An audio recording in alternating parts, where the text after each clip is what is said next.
For those of you who watched parts 1, 2, and 3 of our video series on how to make better marine canvas faster, there may still be some unanswered questions.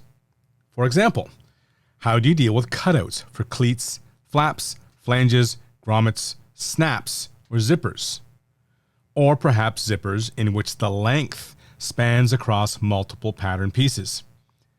All of these items are common marine canvas features. Fortunately, there's an easy way to prepare your designs so that they can be easily fabricated.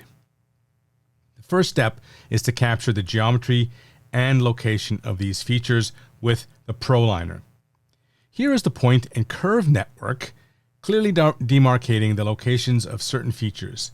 There are locations on either side to accommodate cleats and points at the top where there should be holes in the canvas. Now we'll use ExactFlat's trace command to trace the locations and transfer them to the flat patterns. Here are the steps as it relates to tracing the cleat marker shown on the panel below. To make it easier, we'll select the mesh and change it to another color.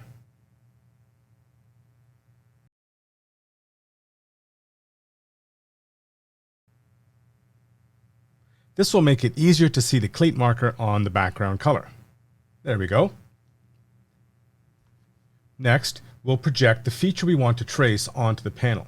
We select the Project Command button on the surface and then press Enter.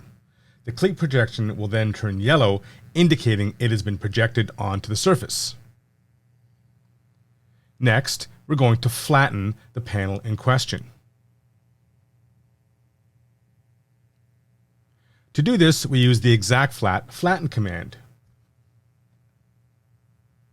We select the Flatten icon, then select the panel to be flattened and press Enter. In our layer panel, we can see a new layer has been added. Now we'll use the ExactFlat Trace tool to trace the cleat marking that we projected earlier and trace it onto the flat pattern. First, we select the Trace tool, the pencil icon. Then we select the item to be traced, in this case the cleat marking.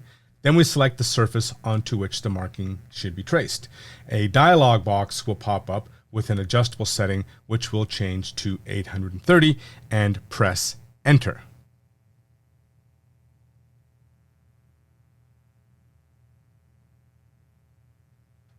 And now the cleat marking has been traced onto the flat pattern.